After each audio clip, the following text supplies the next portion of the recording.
The hum of idle conversation filled the glass-walled boardroom on the top floor of Crestwood Enterprises.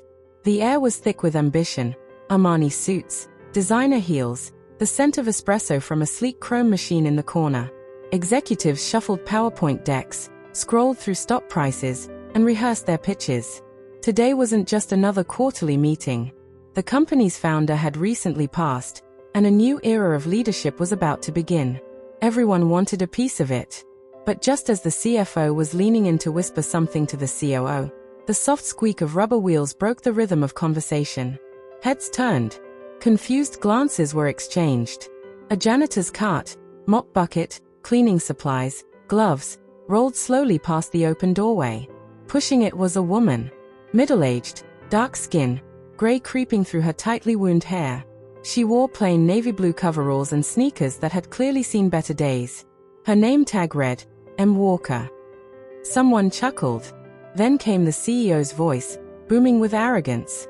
"Excuse me," he said with a mocking grin. "Who invited the cleaning crew to the executive summit?" Laughter rippled across the room. A few stifled their smirks behind coffee mugs. Others looked around awkwardly. No one said a word to stop him. But the woman didn't flinch. She didn't smile. She didn't scurry away in shame like they expected. Instead, she did something none of them saw coming. She stopped. She parked her cart right beside the door and walked into the boardroom, slowly, deliberately, as if she belonged there. The CEO's grin faltered. He said, this time a little firmer. "This meeting is closed. You can finish mopping once we're done here." Still, she said nothing. She walked past the CFO, the marketing director, even the new intern nervously scrolling on her phone. The woman made her way to the long, polished mahogany table, and took an empty seat at the head of it. Every conversation died instantly. Now the only sound was the low hum of the AC and the CEO's forced chuckle. "I'm sorry, is this some kind of joke?" he asked, glancing around the room for support. The woman finally looked up. "No joke," she said calmly, her voice smooth but firm. "You may proceed when ready." People exchanged stunned glances. Was she delusional? Security? A prank? The CEO blinked. "Do you even know where you are?" "Yes," she replied, folding her hands neatly on the table. "I'm in my boardroom." Dead silence. "Okay," the CEO scoffed, standing up. "I've had enough of this. Let's get her out." No. That one word, soft but unmistakably resolute, cut through the air like a blade. She reached into her bag and placed a black leather folder on the table. Its gold-embossed trim shimmered under the overhead lights. "I suggest you sit down," she said, "because things are about to change." That's when people started to shift in their chairs. The CFO leaned forward. The legal advisor narrowed her eyes. Even the young intern paused, suddenly aware she was witnessing something important. The CEO didn't sit. Instead, he laughed, that smug, patronizing laugh he reserved for people who challenged him. "And just who do you think you are?" he sneered. She opened the folder without a word and pulled out a document with a signature everyone in the room knew by heart. Robert Crestwood, the late founder and former owner of the company. The CEO stopped laughing. Her eyes met his, calm, confident, unapologetically in control. "I'm Margaret Walker," she said. "Robert's silent partner. Co-founder. And now, thanks to this, the majority shareholder." The air was sucked out of the room. She looked around, scanning their stunned faces, some embarrassed, some impressed, others terrified of what this meant. "While you were too busy ignoring the help," she said slowly, "I was building this company with him from the ground up. I may have pushed a mop, but I also pushed every investment decision that kept this place alive during the 2008 crash." Her eyes locked on the CEO. "You mocked the janitor," she said, "but forgot to read the fine print." She stood. The room stood with her. Because she didn't come to clean the room. She came to clean house. The boardroom sat heavy in silence, a stillness hanging in the air like fog after a storm. The CEO, Richard Wallace, slick in a $5,000 suit, leaned back in his chair, confused, almost amused. His voice sliced the silence with sharp condescension. "Excuse me," he scoffed, looking directly at the woman seated across from him. Middle-aged, brown-skinned, wearing simple janitor overalls and a badge that read M. Daniels. "This meeting is for executives only." Her hands remained steady as she opened a plain brown folder on the table. No reaction. No flinch. Her eyes scanned the room like she owned it, because she did. "I know," she replied calmly. The chuckles around the table faltered. Someone coughed. Another shifted in their chair. Richard's jaw twitched. "Then why are you here?" he demanded, his tone thick with disbelief, maybe even a trace of fear. "Because," she said, lifting her gaze, "this company belongs to me." The words didn't just fall, they detonated. The room didn't gasp aloud, but the shift was visceral. Eyebrows arched. Pens froze mid-stroke. One assistant's mouth opened, then shut like a fish gasping for air. Richard leaned forward now, the smirk on his face gone. "That's impossible," he said flatly, trying to laugh it off. "You clean floors, not balance sheets." The woman, Marion Daniels, folded her hands on top of the folder and tilted her head ever so slightly, like a teacher correcting a rude student. "I did clean these floors. For 10 years. While your father, the founder, was still alive. I mopped the corners of this very room while he built this empire. And while you were off at golf school, pretending to intern in Europe, I was learning this company inside out, one hallway at a time." The CEO's face was losing color. Richard looked at the others around the table, silently pleading for someone to break the moment. No one dared. Marion reached into the folder and slid out a crisp sheet of paper. It was the original succession contract, signed by the late founder and notarized. "I was there the night your father collapsed," she said. "He asked me to stay by his side. And he told me something that none of you know. He didn't want you to run this company." That was the first crack. A small gasp from the company's COO, a tight-lipped man who had once spoken at Richard's father's funeral. "You're lying," Richard barked. "My father never."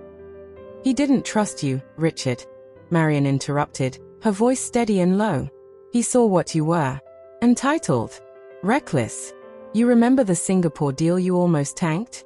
The bailout wasn't your idea, it was mine. I proposed the fix. Your father approved it."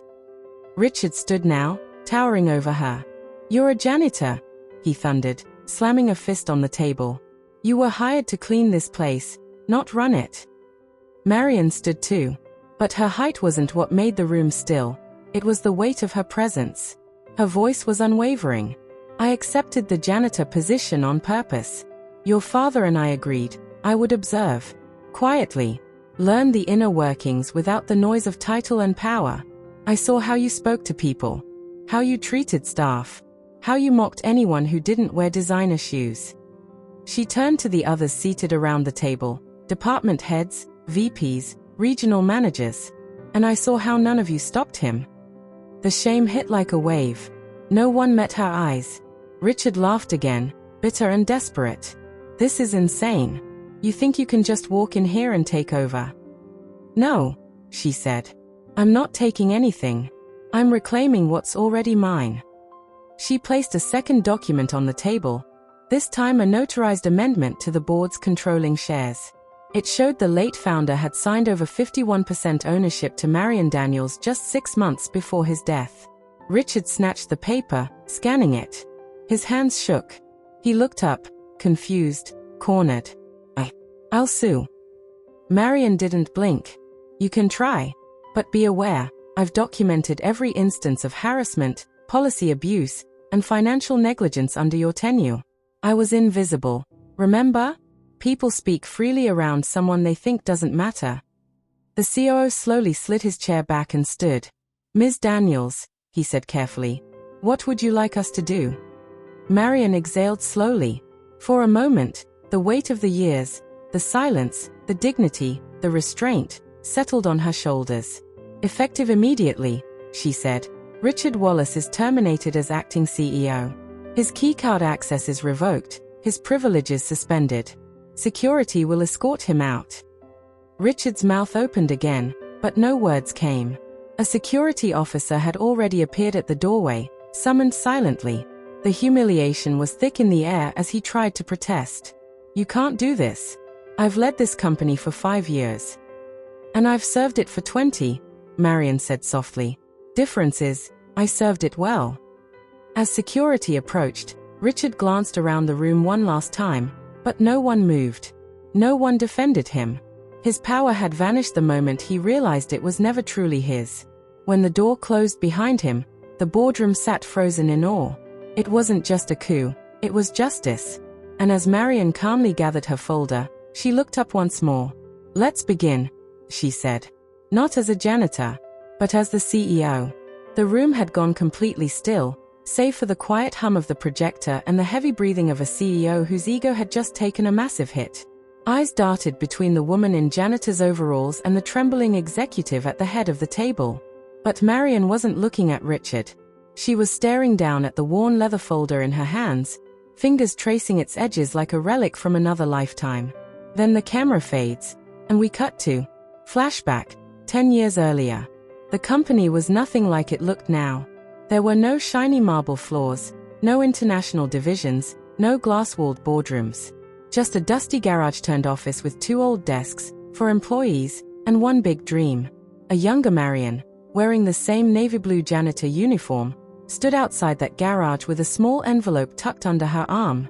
Inside it, every dollar she had saved from cleaning offices, scrubbing floors, and working long nights at 2 jobs. Inside the garage, a man with kind eyes and salt and pepper hair paced nervously. That man was Thomas Bellamy, the company's original founder. And Marian? She wasn't just the janitor who kept the floors clean. She was his childhood friend, the one who gave him his first notebook to write business ideas in when they were 10 years old. She had believed in him long before any investors or venture capitalists ever would. You're really going to do this? Thomas asked her, looking at the envelope. It's not much, she said softly.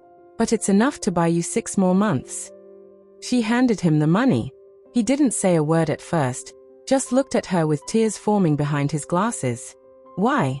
He finally asked. Marian smiled. Because I believe in what you're building.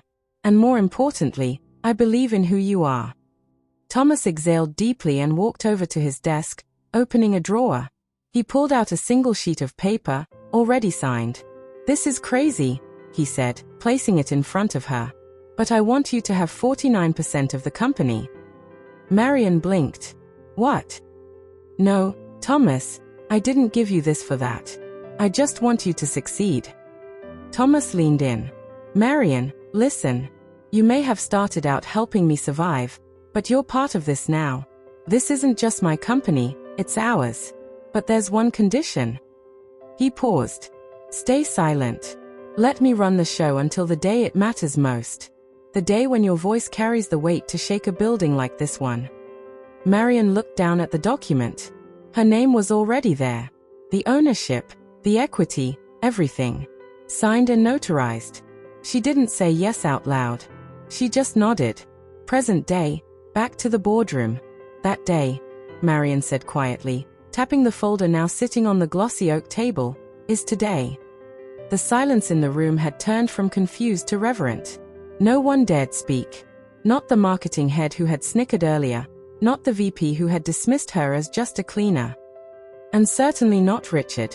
His jaw hung open as he stared at the contents Marian was now displaying across the table. The original contract. The founder's signature. Multiple stock ownership transfers and emails, all legally binding. The corporate lawyer leaned forward slowly, inspecting each one. The color drained from his face. This looks real, he mumbled. It is real, Marian said, her voice calm but filled with quiet authority. I've been the silent partner of this company since its beginning, and after Thomas passed away 2 years ago, the remaining 2% was willed to me. She paused. Which means I now own 51%. I am the majority shareholder. A collective inhale filled the boardroom like the ocean pulling back before a massive wave. Marian turned to Richard, who still hadn't spoken. You've mocked me for years, she said, locking eyes with him. Laughed behind my back. Told others I didn't belong in the building I helped build. You looked down on me because you only saw my uniform. But you never once looked at my work. Richard tried to sputter out a protest. This is insane. You can't just walk in here, Anne. I've done more than just walk in, she interrupted, rising to her feet.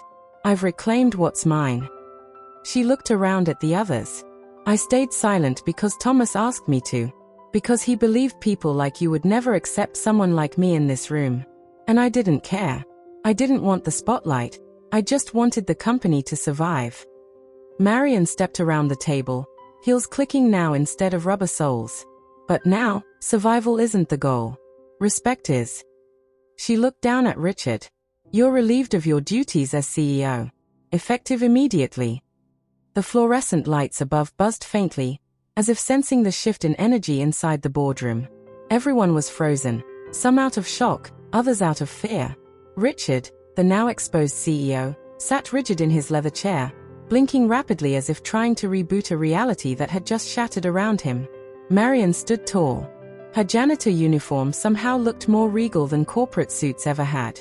The folder lay open in front of her, its contents displayed with quiet defiance. Contracts, emails, legal documents, proof. Richard's silence broke like glass. You must be confused, he said sharply, voice rising with each word. This is a joke. It has to be. You're a janitor, not a board member. You're delusional. His voice cracked on the last word. He turned his attention to the security guards by the door. 2 men in black polos who had been stationed at every board meeting for years. Security. Richard barked, stabbing a finger toward Marion. Get her out of here. Now. But the guards didn't move. They exchanged a glance. Then one of them cleared his throat. Sir, with respect, we were just given an updated directive. Signed by legal counsel. Richard's eyes widened. What directive? The guard lifted a printed memo and read aloud, slowly and clearly.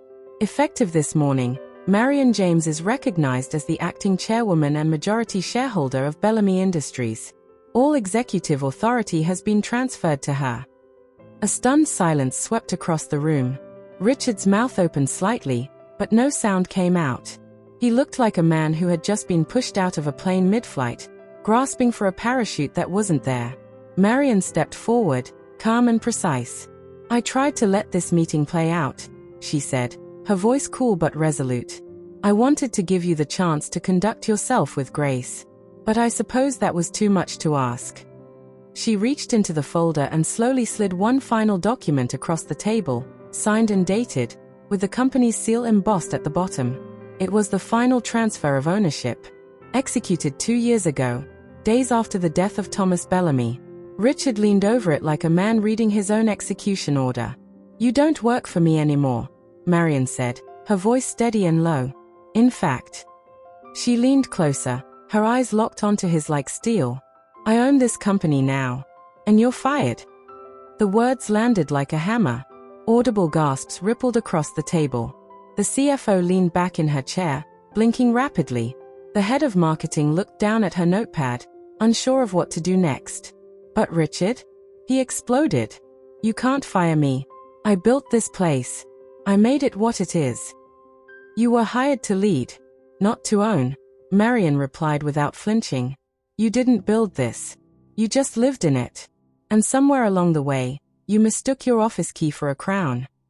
Richard lunged to his feet, face red with fury. This is outrageous. I'll sue. I'll take this company down with me. But Marion remained unmoved. You won't do a thing.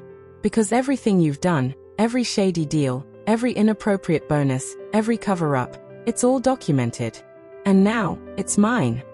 She turned toward the table, addressing the others. For those of you who've done your jobs with integrity, this isn't the end. This is a new beginning. One where character matters as much as performance. Where nobody gets mocked for wearing a uniform. Where we build something that honors the man who gave us all a chance. Eyes around the table began to change, first wary, then understanding. One by one, heads nodded. The company's general counsel leaned in to whisper to the VP of operations, but not before giving Marion a respectful glance. Richard, meanwhile, stood motionless. But I gave my life to this company, he said weakly. Marion's voice softened. Then maybe you should have treated the people inside it like they mattered. She stepped away from the table. I'll give you 5 minutes to collect your things. Your severance package has already been processed. Security will escort you out. Richard looked around, waiting for someone to protest. No one did. Finally, shoulders slumped and lips pressed tight, he gathered his briefcase. As he walked toward the exit, the sound of his footsteps, once commanding, now echoed like defeat. At the door, he paused. For a moment, it seemed like he might say something. But then he looked back at Marion, standing at the head of the table in a janitor's uniform, surrounded by executives who now knew the truth. And he walked out without a word. The door slammed behind him with a finality that echoed down the glass corridors of Bellamy Industries. The force rattled the walls, and his coffee cup, left on the boardroom table, toppled and spilled across the sleek mahogany. A brown puddle slowly crept toward the company's embossed notepads, the stain spreading like a symbol of the chaos he left behind. But Marion stood still, composed, unshaken. In her janitor's uniform, now redefined as the suit of the company's true power, she looked around the boardroom. The air was thick, not just with shock, but with uncertainty, guilt, and something new, respect. Anyone else who shares his attitude, she said firmly, is free to leave now. Her voice cut clean through the silence, calm but commanding, like a storm had passed and now the wind warned of a new weather pattern. No one moved. Not the CFO, who had just realized her own complicity in years of looking the other way. Not the VP of sales, who had once made jokes at Marion's expense in the hallway. And not the young intern, who now stared at her in awe, silently processing what true leadership looked like. Otherwise, she continued, stepping forward and gently pushing the spilled coffee cup aside, let's build a company that respects everyone. She didn't raise her voice. She didn't have to, because the room had already shifted. Power didn't sit in corner offices anymore. It stood at the head of the table, in work boots. Murmurs began to rise, not of resistance, but of acknowledgement. I had no idea, someone whispered. I remember seeing her here late at night. I thought. She never said a word. No, she hadn't. Because she didn't need to, until now. Flashback. Years earlier, in the same building, a much younger Marion quietly emptied trash cans after hours, walking past the whiteboards filled with big strategies and big egos. She had smiled politely when executives ignored her presence. She had even cleaned up after their late-night parties, where they toasted to vision and legacy, never realizing the real legacy was standing quietly by the vending machine, listening, learning, investing silently. The founder, her childhood friend, had once told her, stay invisible until the moment you need to remind them who really holds the keys. And today, she'd done just that. Back to present. Marion turned to the legal advisor seated across the table. I want every employee contract reviewed for fairness, she said. No more pay gaps. No more discrimination. No more fear. The legal advisor nodded, scribbling notes furiously. To the HR lead, she added, prepare an anonymous employee satisfaction audit. I want to know what's been broken, and I want to fix it. The HR manager looked stunned but inspired. Yes, Marion smiled. And please, call me Marion. Eyes around the room softened. The intern even smiled. Then Marion took a deep breath and sat down. Not at the corner. Not to the side. At the head of the table. For a moment, nobody said anything. And then, almost instinctively, they began to clap. One by one. It wasn't a standing ovation. Not yet. But it was a beginning. A shift. And it echoed with something that had long been missing in that room. Respect earned, not demanded. Cut to, office rumors spreading. Word of what had happened in the boardroom spread fast. By lunch, whispers had turned to wide-eyed retellings. The janitor owns the company now? No, she's not just the janitor. She was a silent partner for a decade. They say she fired Richard in front of everyone. Employees began re-evaluating everything they'd assumed. Secretaries who had nodded politely at Marion now greeted her with genuine warmth. Middle managers who had ignored her presence now stood straighter when she passed. Even the cafeteria workers looked at her with quiet pride. Someone who had worn their shoes now wore the crown. But Marion didn't act like royalty. She still grabbed her lunch from the break room fridge. Still held the elevator door for interns. still smiled at everyone she passed. And that's when the real power shift began. Not just on paper, but in hearts. Because Marion hadn't demanded respect. She had earned it, long before anyone realized she deserved it. She mopped the floors, but she also built the foundation. Never judge someone by their title, or their uniform. The office looked different back then. Smaller, humbler, full of hope. The paint still smelled fresh, and boxes of computers were stacked in corners waiting to be unwrapped. Only 5 desks. 1 coffee maker. And 2 people sitting across a scratched table late at night. The founder, young and full of fire, scribbled something onto a thick set of legal papers. 49%, he said, sliding the document toward her. That's almost half the company. She didn't reach for the pen just yet. And you really want me to stay hidden? He nodded. That's the only way this works. They'll never see it coming, he said with a grin. She finally smiled, took the pen, and signed. That's the point, she replied.